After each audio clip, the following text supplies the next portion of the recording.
দুপুরে রান্নায় চলে আসছি। আজকে হচ্ছে মিক্সড ভেজিটেবল রান্না করব।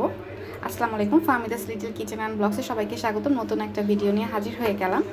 তো আজকে হচ্ছে মিক্সড ভেজিটেবল রান্না করব। এখানে অনেকগুলো টাইপের সবজি নিয়েছি, যেমন হচ্ছে মিষ্টি কুমড়া আছে, আলু আছে, পেঁপে আছে, বেগুন আছে, এরপর হচ্ছে পটল নিয়েছি। তো এই বাসা যা ছিল সেগুলো দিয়ে হচ্ছে মিক্সড একটা ভেজিটেবল রান্না করব, যেটা রুটি, পরোটা, ভাত সব কিছুর সাথে ভালো লাগবে, ইভেন কি এমনিও মজা লাগবে।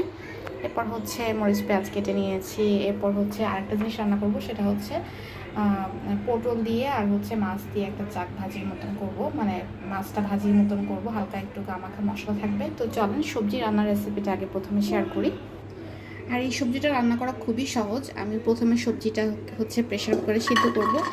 আমি হচ্ছে সময়ের সুবিধার জন্য প্রেশার কুকারে দিচ্ছি, আপনারা চাইলে এটা চুলায় প্রপার সিদ্ধ করে নেবেন এবং অল্প পানি দিয়ে, কারণ এই সবজির পানিটা সিদ্ধর পানিটা কিন্তু ফেলে দেওয়া যাবে না। তো প্রথমে হচ্ছে আমি ভেজিটেবলগুলো সিদ্ধ করে নিব। তো এখানে হচ্ছে আমি কিছু কাঁচামরিচ ফালি করে দিয়ে দিব। আর যেহেতু ভেজিটেবলের পরিমাণটা একটু বেশি, তাই মরিচের পরিমাণটা একটু বাড়িয়ে দিলাম। লবণ দিয়ে দিব 1 চামচের মতন, পরে লাগলে আবার অ্যাড করা যাবে, সমস্যা নেই, বাট সিদ্ধর সময় আমি একটু লবণ দিব। এখানে 1/2 চামচের মতন হলুদ দিয়ে দিব, পরে আবার হলুদ অ্যাড করব, তবে সিদ্ধর সময় আরেকটু হলুদ অ্যাড করলে ভালো লাগবে খেতে। এখানে আর কোনো স্পাইস অ্যাড করব না। এখানে হচ্ছে আমি একটু পানি অ্যাড করে দেবো, খুবই অল্প পরিমাণে, 1/2 কাপের মতন পানি দিব, কারণ ভেজিটেবলের থেকে হচ্ছে পানিটা বের হবে। ব্যাস, এখন ঢাকনা লাগিয়ে প্রায় 1টা থেকে 2টা সিটি দিব, খুব বেশি না। সবজি সিদ্ধ হয়ে গেছে, এখন সবজিটা বাগার দিয়ে নিব। প্রথমে আমি প্যান দিয়ে দিয়েছি অল্প পরিমাণ তেল, খুব বেশি তেল দিব না। এরপরে হচ্ছে একটু পেঁয়াজ কুচি দিয়ে দিব।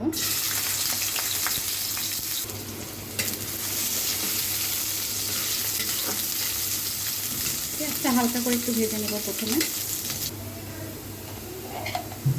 আদা রসুনের বাটা দিয়ে দিব 1 চামচের মতন।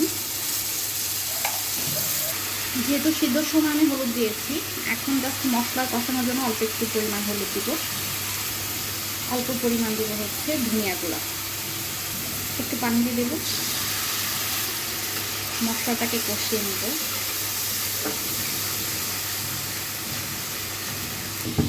এরপর সবজিটা দিয়ে দেব।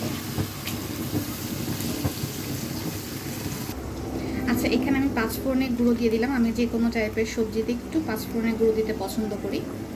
এখন একবারই হচ্ছে নাড়াচাড়া দিয়ে মিশিয়ে রান্না করে নেব। ব্যাস, হয়ে গেছে, আর কিছু করার নেই।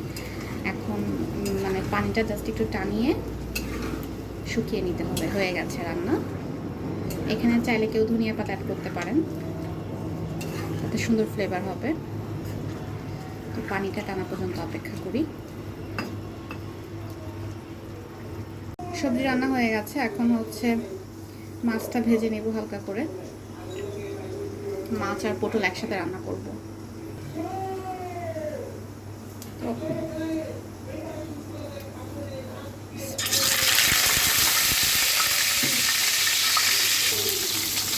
মাছগুলো ভাজা হয়ে গেছে, এখন তুলে ফেলবো এক পিঠ হয়ে গেলে।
না,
রান্নাবান্না শেষ, আর এখানে হচ্ছে বিকালে খাওয়ার জন্য একটু বাদাম ভেজে নিচ্ছি।